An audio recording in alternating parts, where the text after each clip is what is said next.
Very good morning to all of you. जो हमारा last lecture था उसमें हमने देखा कि जो टेंस है उसमें सेंटेंस है वो 4 प्रकार के होते हैं। वो हमने थोड़ा देख तो लिया था बट वो थोड़े अच्छे से जान नहीं पाए थे, तो आज हम नहीं दोबारा कंटिन्यू करते हैं। तो मैं जो सेंटेंस का स्ट्रक्चर है वो बता रही हूँ आपको। टॉपिक चल रहा है आपका टेंस। जो स्ट्रक्चर है वो बता रही हूँ। इसमें ये फर्स्ट अफर्मेटिव का था। इसमें सबसे पहले आता है सब्जेक्ट, फिर आपके वर्ब, फिर ऑब्जेक्ट।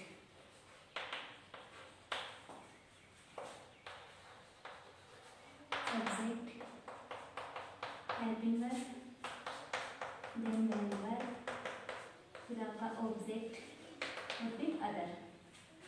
जो आपका नेगेटिव सेंटेंस है उस नेगेटिव सेंटेंस में आता है आपके सब्जेक्ट, फिर आ जाता है आपके हेल्पिंग वर्ब, फिर नेगेटिव है तो आपका फिर आ जाता है नो, और फिर आपके मेंबर, देन ऑब्जेक्ट, या फिर वही जो शेष रह गया वो। जो आपका इंटरोगेटिव सेंटेंस है उसमें कुछ नहीं करना आपको, इनमें जस्ट इतना ध्यान रखना है कि जो आपके अफर्मेटिव है उसी से चेंजेस होते रहेंगे। पहले वाले में वही सिंपल सब्जेक्ट में मैंने यहाँ वर्ब इसलिए लिखा है क्योंकि जो आपका प्रेजेंट सिंपल का और जो पास्ट सिंपल का होता है, पास्ट सिंपल जो ये दोनों अफर्मेटिव सेंटेंस होते हैं, इन दोनों में ओनली वर्ब की फर्स्ट फॉर्म और सेकंड फॉर्म ही आती है। प्रेजेंट सिंपल के अफर्मेटिव में वर्ब की फर्स्ट फॉर्म या वर्ब की फर्स्ट फॉर्म के साथ ऐसा ही है, और जो पास्ट अफर्मेटिव है, पास्ट सिंपल का अफर्मेटिव, उसमें आपके केवल वर्ब की सेकंड फॉर्म आती है। इसलिए मैंने लिखा प्री ऑब्लिक लगा के इसलिए लिखा क्योंकि फ्यूचर टेंस है उसमें हेल्पिंग वर्ब भी आ जाती है। तो अब हमने यहाँ देखा सब्जेक्ट का सब्जेक्ट बता दिया, जो हेल्पिंग वर्ब थी वो हेल्पिंग वर्ब ले आई। फिर नेगेटिव सेंटेंस है तो हमने नो बता दिया, और उसके बाद मेन वर्ब ऑब्जेक्ट। अब यहाँ इंटरोगेटिव में क्या करेंगे, जो हेल्पिंग वर्ब है उस हेल्पिंग वर्ब को हम पहले ले आएंगे सब्जेक्ट से, उसे सब्जेक्ट से पहले ले आएंगे और फिर कंटिन्यू वही आपके चलती रहेगी।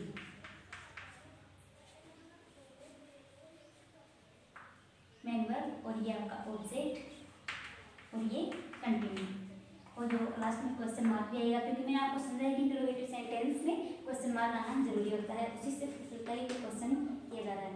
इंटरोगेटिव नेगेटिव सेंटेंस इसमें क्या जाएगा, आपके इंटरोगेटिव सेंटेंस का जाएगा जैसे एक तो हेल्पिंग वर्ब प्लस इसमें आ जाएगा आपके सब्जेक्ट,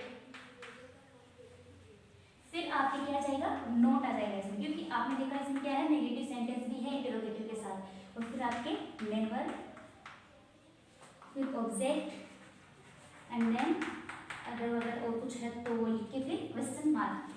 अब देखिए हमने इनमें क्या किया, हमने इनमें कुछ भी नहीं किया, जस्ट एक सेंटेंस याद रखना था हमें, तो वो हमने देख लिया कि subject helping verb main verb object.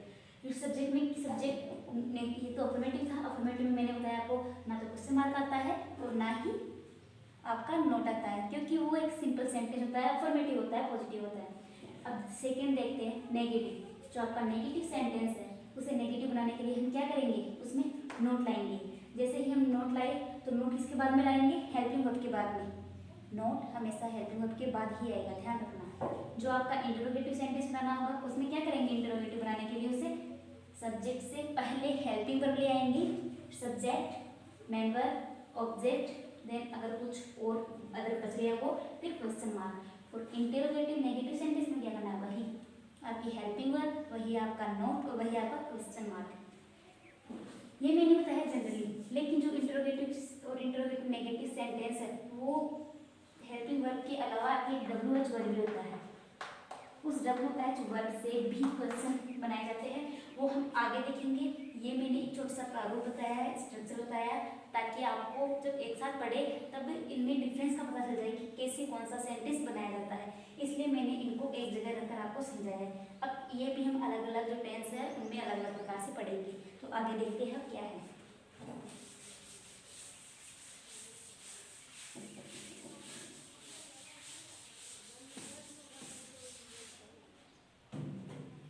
First tense था हमारा कौन सा, प्रेजेंट टेंस।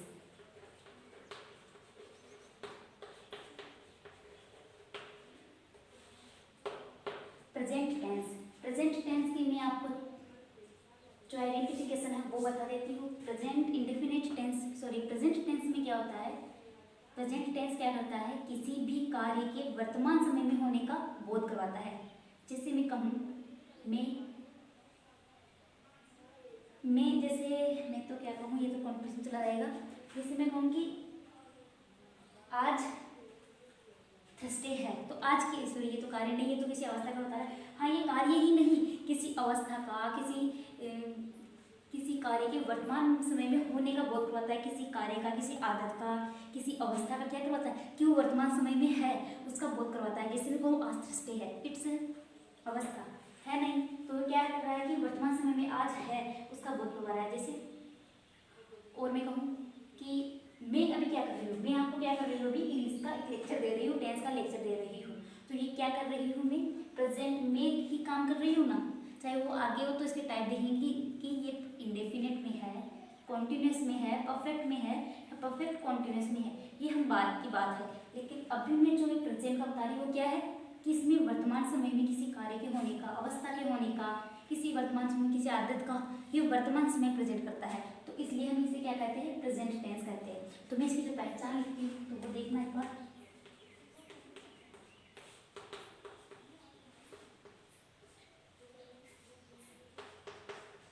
इसकी जो हिंदी में पहचान होती है, इसमें पहचान नहीं लिखेंगे, जिससे स्टार्टिंग से हम आगे देखेंगे।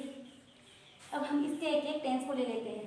ये मैंने प्रेजेंटेशन होता है कि ये किसी कार्य के, किसी आदत के, अवस्था के क्या करता है, वर्तमान समय में होने का बोध करवाता है। तो मैं इसकी जरूर लिख देती हूँ।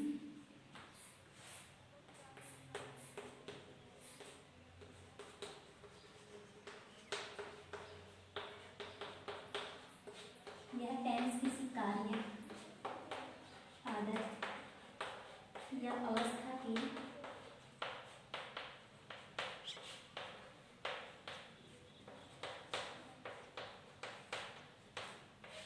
वर्तमान समय में होने का बोध करवाता है।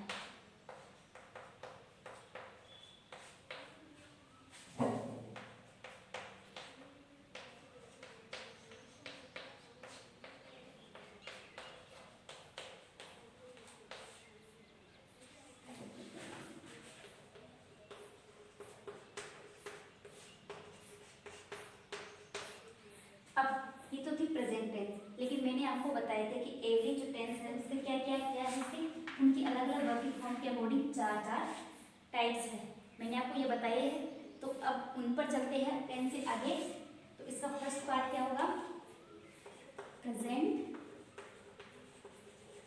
इंडेफिनिट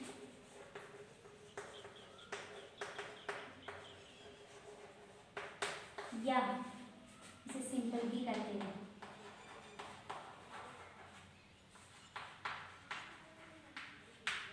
या सिंपल टेंस। तो इसमें क्या है, जो ये आपके प्रेजेंट टेंस का जो एक पार्ट है वो है आपके प्रेजेंट इंडेफिनिट टेंस।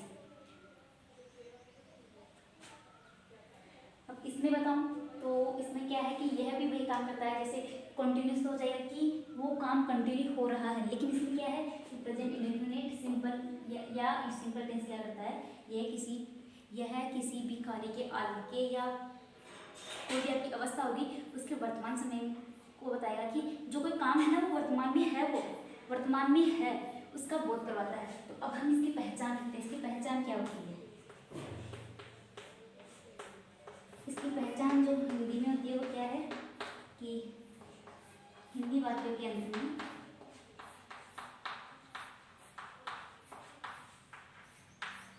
ये हम जनरली जानते हैं, या जनरली सभी जानते हैं इसे कि ये एक इसकी पहचान होती है। इसमें कहते हैं हिंदी वाक्यों के अंत में ता है, ती है, ते है, इत्यादि आदि शब्द आते हैं।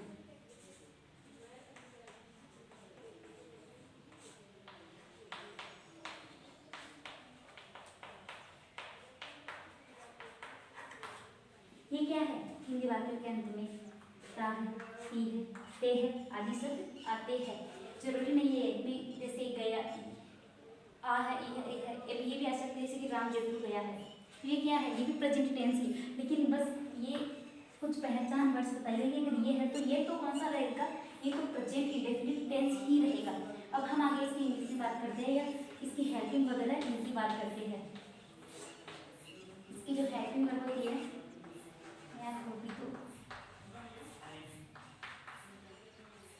हेल्पिंग वर्ब इसकी होती है आपके डू और डच और डू।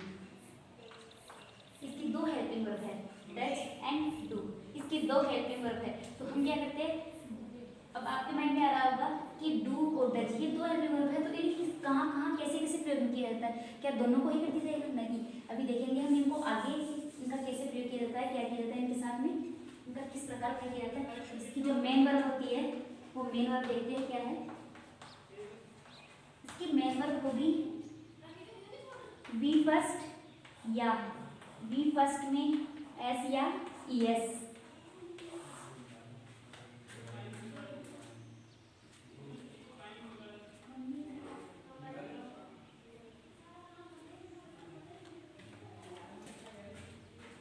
इसकी हेल्पिंग वर्ब हमने क्या देखी, डच या डू या डच, और मेन वर्ब क्या है, वर्ब की फर्स्ट फॉर्म और वर्ब की फर्स्ट फॉर्म के साथ ऐसे एस। अब हमें ये देखना है कि डू का प्रयोग कब किया जाता है सेंटेंस में हेल्पिंग वर्ब के रूप में, और डच का प्रयोग कब किया जाता है हेल्पिंग वर्ब के रूप में। और सेकंड है मेन वर्ब। मेन वर्ब यहाँ मैंने दो लिखी है, वर्ब की फर्स्ट फॉर्म या वर्ब की फर्स्ट फॉर्म या वर्ब की फर्स्ट फॉर्म के साथ में ऐसे एस। अब हम इनको डीपली जाकर देखते हैं कि इनका यूज कब कैसे किया जाता है। तो आई होप कि आपको यहाँ तक समझ में आया होगा। चलो आगे चलते हैं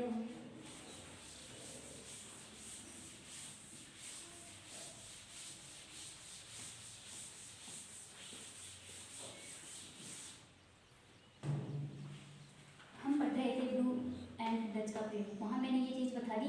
तो अब पढ़ते हैं डच का प्रयोग। डच का प्रयोग कहाँ किया जाता है? डच का प्रयोग सेंटेंस में वहाँ किया जाता है जहाँ आपका सब्जेक्ट क्या हो, आपका सिंगुलर हो। मैंने आपको बता दिया है सब्जेक्ट कहाँ होता है, सब्जेक्ट किसे कहते हैं, सब्जेक्ट कौन होता है सेंटेंस में, ये सब कुछ मैंने आपको बता दिया। ये इसीलिए मैंने आपको बताया था कि बाद में आपको ताकि कोई प्रॉब्लम ना आए। एक चीज़ होती है सिंगुलर और एक चीज़ होती है प्लूरल। सिंगुलर होता है एक वचन, प्लूरल होता है बहुवचन। तो डच का प्रयोग कब किया जाएगा? जब सेंटेंस में जो आपके सब्जेक्ट जो करता हो क्या हो, सिंगुलर हो। सिंगुलर कैसे? जो आपके थर्ड पर्सन है,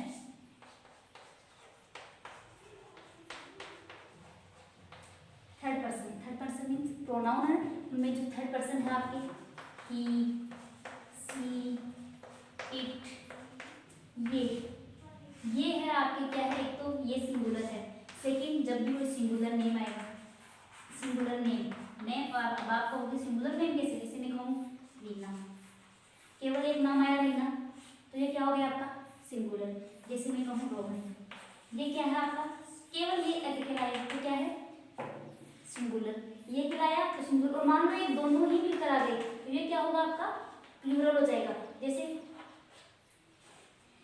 Reena sings a very sweet song, मैंने ये कहा Reena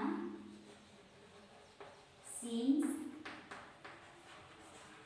a very sweet song, ये कहा मैंने। तो इसमें क्या है, रीना बहुत ही मधुर गाना गाती है। तो ये क्या है, रीना क्या है, यहाँ अकेली आई है, ओनली पर्सन है, अकेली पर्सन है, तो ये क्या हो गया आपका सिंगुलर है। क्या है ये सिंगुलर। अब इसके साथ में मान लो, इसके साथ में अब क्या रहता है सीमा, सीमा भी इसके साथ में आ गई। Seema and Reena sing a very sweet song. Seema और रीना क्या करती है, बहुत ही सुंदर गाना या मधुर गाना गाती है। तो इसमें क्या हो गए, ये ओनली पर्सन नहीं आई ना, ये दो पर्सन आई है, तो ये क्या हो गया आपका प्लूरल सब्जेक्ट हो गया, ये प्लूरल नेम हो गए। तो अभी ये जो मैं आगे आपको बताती हूँ, अब ये जो लिखने वाली हूँ, आई होप कि आपको समझ में आ गया होगा। तो बाकी चलते हैं। तो डच का प्रयोग कहाँ किया जाता है? डच का प्रयोग किया जाता है विथ सिंगुलर सब्जेक्ट। आपके सिंगुलर कौन कौन हो जाएंगे? ही, सी, इट, या कोई भी नेम नहीं कह सकते हम, क्योंकि नेम तो प्लूरल भी आ सकता है, तो हम सिंगुलर नेम लिखेंगे। यहाँ ध्यान रखना, यहाँ हम नेम ना लिखे, सिंगुलर नेम लिखेंगे। अभी हमने डू और डच, दो हेल्पिंग वर्ब पढ़ी थी, इसमें डच का प्रयोग हमने देखा है। डू का प्रयोग, जब डच का प्रयोग सिंगुलर सब्जेक्ट के साथ किया जाता है तो इट शुड बी रिमेंबर कि सिंगुलर के साथ डच का किया जाएगा, तो जो डू का प्रयोग है वो आपके प्लूरल के साथ किया जाएगा। तो उसका प्रयोग विथ प्लूरल सब्जेक्ट।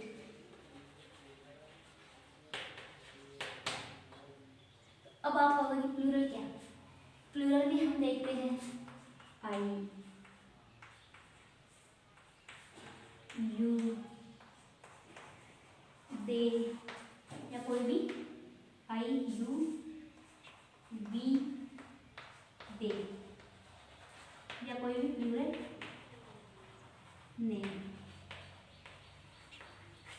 ठीक है, आई, यू, वी, दे, ये आपके प्लूरल प्रोनाउन है, प्लूरल है ये आपके सेकंड पर्सन, ये दोनों फर्स्ट पर्सन। तो ये क्या है? आई, यू, वी, दे, ये आपके प्लूरल सब्जेक्ट हो जाएंगे। अब आप कहोगे कि आई और यू तो मान लिया कि हमने इनमें प्लूरल के रूप में भी करते हैं, लेकिन आई का प्रयोग तो हम स्वयं के लिए करते हैं, तो हम स्वयं खुद तो एक है ना। ठीक है, आप जो सोच रहे हो ठीक है कि आई तो हम खुद है और खुद तो एक ही होता है singular, then why we use do with I?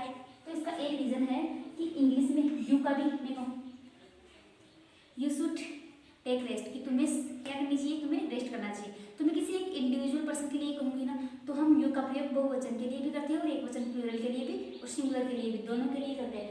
But then why we are using here do? तो फिर हम यहाँ डू का प्रयोग क्यों कर रहे हैं? वो इसलिए क्योंकि आप इंग्लिश में जो आपके ये दोनों हैं यू, आई और यू को क्या किया गया है, इनको रेस्पेक्ट देने के लिए प्लूरल के रूप में माना गया है, इसीलिए इनका क्या किया गया है, यहाँ इनको प्लूरल माना गया है। रेस्पेक्ट देने के लिए इनको, खुद को और तुमको क्या है, रेस्पेक्ट देने के लिए बहुवचन मानकर हम यहाँ डू का प्रयोग करते हैं। तो देखिए आगे चलती है, मैं आपका ज़्यादा टाइम नहीं लूँगी, बस इसमें लगेगा, उसके बाद हम फटाफट करने की कोशिश करेंगे। तो ये हो जाएगा आपके आई, यू, वी, दे एंड कोई भी प्लूरल नेम। ये हो गया। अब बारी थी किसकी? वर्ब की फर्स्ट फॉर्म और वर्ब की फर्स्ट फॉर्म के साथ में एस या ई एस। ये दो मेन रूप हमने देखी थी कि वर्ब की फर्स्ट फॉर्म को कब लगाएंगे और वर्ब की फर्स्ट फॉर्म के साथ एस या ई एस को कब लगाएंगे। तो वो देखते हैं। वर्ब की फर्स्ट फॉर्म का यूज हमेशा होगा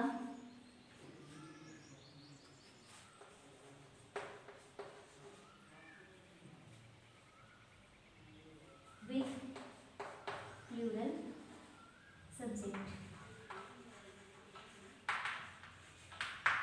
और वर्ब की फर्स्ट फॉर्म एस या ई एस का प्रयोग कब होगा? With singular subject. ये दो चीजें मैंने आपको ऊपर बता दिया है कि प्लूरल क्या होगा और सिंगुलर क्या होगा। तो वर्ब की फर्स्ट फॉर्म के साथ हम हमेशा वर्ब की फर्स्ट फॉर्म का यूज कब करेंगे? जब सब्जेक्ट प्लूरल होगा। और वर्ब की फर्स्ट फॉर्म के साथ एस या ई एस का प्रयोग कब करेंगे? जब सब्जेक्ट क्या होगा हमारा? सिंगुलर होगा। ठीक है, ये याद रखना। तो जब प्लूरल के साथ में यूज होगा तो हम वी फर्स्ट को क्या कह सकते हैं कि वी फर्स्ट, तो वर्ब की फर्स्ट होती है वो प्लूरल होती है और जब वर्ब की फर्स्ट फॉर्म के साथ एस या ई एस लग जाता है तो वो क्या बन जाती है? तो वो सिंगुलर फॉर्म हो जाती है। और मैंने आपको बताया है जब हम फॉर्म्स ऑफ वर्ब पढ़ी थी हमने 5 प्रकार के, तब बताया कि वर्ब की फर्स्ट फॉर्म इसे कहते हैं हम प्रेजेंट फॉर्म। वर्ब की फर्स्ट फॉर्म के साथ जब एस या ई एस लग जाता है तब हम इसे कहते हैं प्रेजेंट पार्टिसिपल फॉर्म। तो आगे बढ़ते हैं। अब हम क्वेश्चन करने की कोशिश करते हैं। एक चीज हो, जो आपको याद रखनी है वो बहुत ही इम्पोर्टेंट है, वो ये कि डू या डज के साथ हमेशा वर्ब की फर्स्ट फॉर्म का यूज किया जाता है। और जो आपकी वर्ब की फर्स्ट फॉर्म ऐसा ईएस है, वो किसमें, वो प्रेजेंट वर्ब की फर्स्ट फॉर्म के साथ एस या ईएस का प्रयोग केवल प्रेजेंट इंडेफिनिट के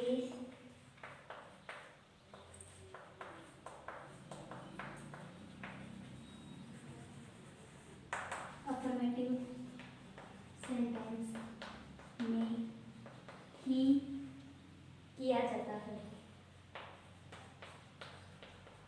ये चीज हमेशा ध्यान रखना ऑलवेज कि जो वर्ब आपके वर्ब की फर्स्ट फॉर्म है वो तो आ जाएगी डू डज के साथ में हमेशा, लेकिन जो आपके वर्ब की फर्स्ट फॉर्म के साथ में जो आप ऐसे ये देख रहे हो ये हमेशा केवल और केवल प्रेजेंट टेंस के इंडेफिनिट टेंस के अफर्मेटिव सेंटेंस में ही इसका यूज होगा। अफर्मेटिव सेंटेंस के अलावा इसका और कहीं भी आप यूज नहीं कर सकते। और एक चीज और जो ध्यान रखने योग्य है ये इसी के साथ बता देती हूँ, जो आपके पास्ट टेंस है, जो आपके पास्ट टेंस है इसका जो इंडेफिनिट जो टेंस है इसका जो अफर्मेटिव सेंटेंस है इसमें भी जस्ट केवल और केवल वर्ब की सेकंड फॉर्म का प्रयोग किया जाता है। इन दोनों में किसी भी प्रकार की हेल्पिंग वर्ब का यूज नहीं किया जाता है। ये आपको याद रखना है, चाहे कैसे भी रखो, कि प्रेजेंट एंड पास्ट के इंडेफिनिट टेंस के जो अफर्मेटिव सेंटेंस है उनमें कभी भी हेल्पिंग वर्ब का यूज नहीं किया जाता है। प्रेजेंट इंडेफिनिट के अफर्मेटिव सेंटेंस में तो किया जाएगा वर्ब की फर्स्ट फॉर्म के साथ एस का, और जो पास्ट इंडेफिनिट का अफर्मेटिव सेंटेंस है उसमें किया जाएगा वर्ब की सेकंड फॉर्म का।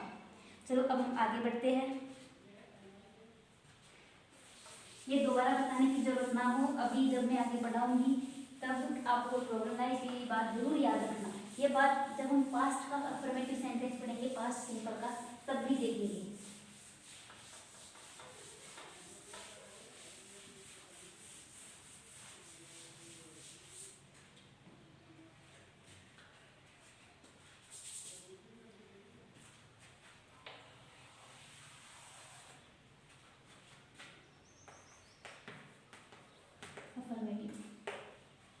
इसमें क्या रहेगा आपके में, अब इंडिविजुअली प्रेजेंट सिंपल के प्रेजेंट जो सिंपल टेंस उसका अफर्मेटिव सेंटेंस है उसकी बात करने जा रही हूँ। तो अब हम इनमें उन्हीं में हेल्पिंग वर्ब का यूज करेंगे, उन्हीं मेन वर्ब का यूज करेंगे जो कि यहाँ यूज की जाती है। ठीक है, पहले हमें लिखना था सब्जेक्ट, फिर हम लिखेंगे वर्ब की फर्स्ट फॉर्म अगर सब्जेक्ट क्या है प्लूरल है तो, और अगर सब्जेक्ट सिंगुलर है तो हमें लिखना होगा वर्ब की फर्स्ट फॉर्म के साथ एस या एस, और फिर आपका ऑब्जेक्ट आ जाएगा, और आगे जो भी अगर और होगा तो नेगेटिव में क्या करना है सब्जेक्ट प्लस। अब मैंने ये बताया कि अफर्मेटिव में ही हेल्पिंग वर्ब का यूज नहीं होगा, इनके अलावा जो तीन बच गए ना उनमें तो डू और डज हेल्पिंग वर्ब का यूज जरूर होगा ही डेफिनेटली। इनके बिना तो कह ही नहीं सकते कि सेंटेंस बन जाएगा फिर आगे। तो इसमें हेल्पिंग वर्ब क्या आती है ना आपके, वो कौन कौन सी, डू या डज हेल्पिंग वर्ब आ जाएगी, फिर आपके नोट आ जाएगा, फिर मेन वर्ब और देन ऑब्जेक्ट। अब देखते हैं इंटरोगेटिव सेंटेंस। मैंने क्या बताया था आपको, हेल्पिंग वर्ब को आगे ले आओ। हेल्पिंग वर्ब क्या क्या है इसमें, डू और डज। इसके बाद क्या करना है, हेल्पिंग वर्ब के बाद में सब्जेक्ट के बाद में क्या करना है, इंटरोगेटिव है तो मेन वर्ब। अब यहाँ ध्यान रखना, मैं मेन वर्ब ना लिख के मैं यहाँ डायरेक्ट वर्ब की फर्स्ट फॉर्म ही लिखूंगी, क्योंकि मैंने क्या बताया आपको, जो वर्ब की फर्स्ट फॉर्म के साथ में एस आई एस का यूज किया जाता है वो केवल और केवल अफर्मेटिव सेंटेंस में किया जाता है। तो हेल्पिंग वर्ब के साथ में क्या जाएगी, सभी में केवल इसी में नहीं, केवल इसी में नहीं, इन सभी में वर्ब की फर्स्ट फॉर्म ही आएगी वाली, जो भी तीनों सेंटेंस बच गए ना, negative interrogative interrogative negative, verb की first form plus object plus other, अगर कुछ बच गया तो, और फिर लास्ट में एंड में क्वेश्चन मार्क। अब आते हैं इंटरोगेटिव नेगेटिव सेंटेंस पे, वही हेल्पिंग वर्ब, वही आपके डू और डज है हेल्पिंग वर्ब, फिर आपके आ जाएगा सब्जेक्ट, फिर सब्जेक्ट के बाद भी ऊपर लोग उसमें क्या आ रहा था, नोट आ रहा, हेल्पिंग वर्ब तो हमने लगा दी। अब सेंटेंस को वैसे के वैसे सब्जेक्ट इनको एक्सचेंज करके वही के पूरा का पूरा सेंटेंस ढके रख दो, main verb plus object other और हो तो वो लास्ट में क्वेश्चन मार्क। अब ये तो आपके सिंपल थे, जब हम इनके एग्जाम्पल करके देखते हैं, इंट्रोगेटिव सेंटेंस और इंट्रोगेटिव नेगेटिव सेंटेंस यही खत्म नहीं हुआ, ये मत समझ लीजिएगा, क्योंकि मैंने अभी आपको बताया है कि हेल्पिंग वर्ब के अलावा भी WH वर्ड से भी क्या बनाए जाते हैं, इंट्रोगेटिव सेंटेंस बनाए जाते हैं। तो देखते हैं एग्जाम्पल,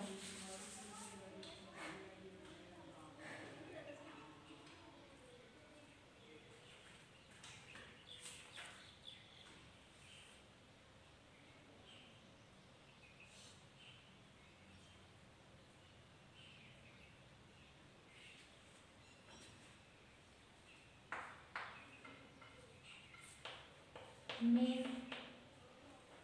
अपना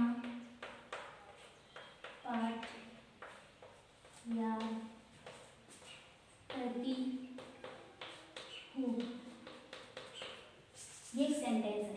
अब आप पहचान लोगे कि ना तो इसमें क्वेश्चन मार्क है और ना ही क्या है, नोट है, तो कैसा वाक्य हो जाएगा, ये अफर्मेटिव सेंटेंस है। तो अफर्मेटिव सेंटेंस का स्ट्रक्चर क्या होता है, सबसे पहले सब्जेक्ट लाया जाता है, सब्जेक्ट क्या है, मैं को इंग्लिश में वो कहते हैं आई, फिर अफर्मेटिव सेंटेंस है तो वर्ब की फर्स्ट फॉर्म या वर्ब की फर्स्ट फॉर्म के साथ एस आई एस। अब ये लगाने के लिए हमें क्या करना पड़ेगा, सब्जेक्ट को देखना होगा कि सब्जेक्ट सिंगुलर है या प्लूरल। सब्जेक्ट अगर सिंगुलर होगा तो हमें वर्ब की फर्स्ट फॉर्म के साथ में एस या ईएस लगानी होगी, सब्जेक्ट प्लूरल होगा तो हमें क्या करना होगा, वर्ब की फर्स्ट फॉर्म लगानी होगी। तो सब्जेक्ट देते हैं आई, मैंने आपको लिखवाया है सब्जेक्ट को हम जो आई है उसे हम प्लूरल मानते हैं, तो प्लूरल के साथ क्या करते हैं, जस्ट ओनली वर्ब की फर्स्ट फॉर्म लगाते हैं। तो मैं इसमें वर्ब क्या है मैंने आपको बताया है, अच्छे से याद करती हूँ। तो याद करना क्या है, इसमें आपकी वर्ब हो गई आई लर्न, अपना पार्ट अपना आई, तो आई माई, आई लर्न माई लेसन। अब इसी को अगर हम जब ये तो हमने प्लूरल लेकर किया, अब मैं इसी सेंटेंस को सिंगुलर लेकर बनाती हूँ।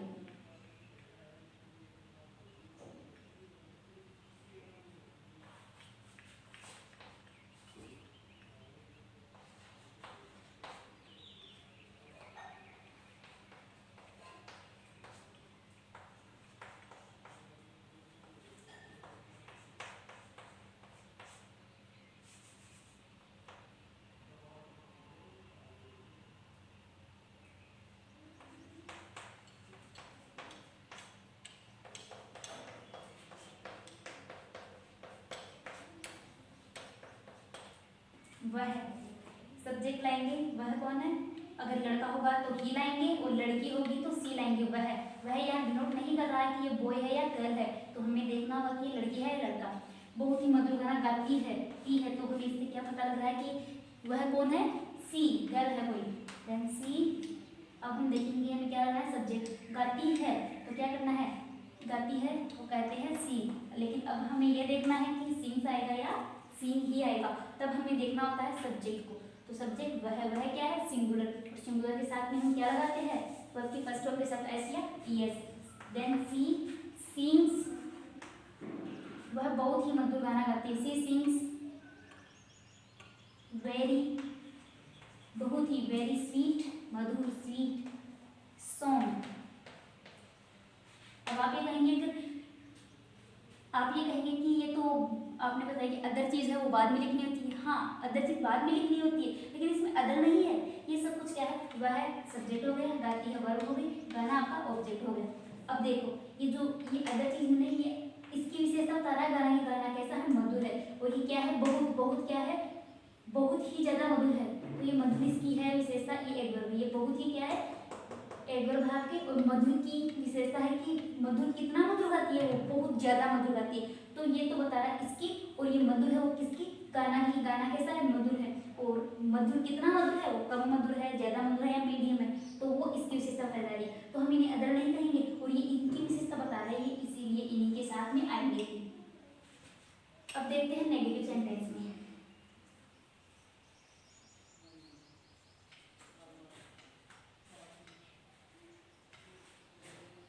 नेगेटिव सेंटेंस में लिखते हैं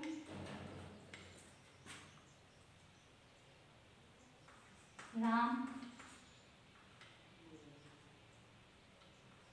विद्यालय नहीं जाता है। तो इसमें सब्जेक्ट क्या हो गया, सब्जेक्ट हो गया राम। सेंटेंस कैसा है, नहीं है, तो सेंटेंस नेगेटिव है। नेगेटिव सेंटेंस में हेल्पिंग वर्ब आती है, तो हमें हेल्पिंग वर्ब के रूप में क्या लगाता है, टेंस कौन सा है, प्रेजेंट इंडेफिनिट। हेल्पिंग वर्ब के हमें रूप में हमें लगाना होता है डू या डज। अब देखेंगे डू या डज में से क्या लगेगा, ये देखने के लिए हमें क्या करना पड़ता है, हमें सब्जेक्ट देखना होता है कि अगर सब्जेक्ट सिंगुलर हुआ तो डज लगेगा, प्लूरल हुआ तो डू लगेगा। तो अब राम को देखना है, राम क्या है, सिंगुलर है, इंडिविजुअल पर्सन है, क्या है, सिंगुलर। सिंगुलर के साथ में क्या आ जाएगा, डज। अब सेंटेंस कैसा है, नेगेटिव। हेल्पिंग वर्ब के बाद में क्या लाना होता है हमें, नॉट। तो राम डज नॉट, क्या नहीं करता है राम। अब वर्ब लाएंगे तो क्या है, वर्ब जाता है, तो जाने को क्या बोलेंगे, गो। अब यहाँ ध्यान रखना, डू डज आ गया, हमें वर्ब की फर्स्ट फॉर्म ही लगानी है और कोई फॉर्म नहीं लगानी, इसके साथ में वर्ब की फर्स्ट फॉर्म ही आएगी। देन गो लिख दिया हमने, और वो कहाँ नहीं रहता, Ram does not go school, विद्यालय को क्या कहेंगे, स्कूल। तो टू भी लगाएंगे, स्कूल के अकेला नहीं लिखेंगे, गो टू स्कूल, जाने के अर्थ में टू आता है, तो टू स्कूल ये हमें लगाना होगा। अब इसमें देखो राम कैसा था, इंडिविजुअल पर्सन था। अगर यहाँ राम के अलावा एक और कोई नाम आ जाता तो वो क्या हो जाती, प्लूरल हो जाते। तो प्लूरल हो जाते तब हमें डज की जगह क्या करना, यूज करना होता, डू यूज करना होता। तो आगे देखते हैं अपनी इंटरोगेटिव सेंटेंस। क्या नीलम, क्या नीलू पत्र लिखती है।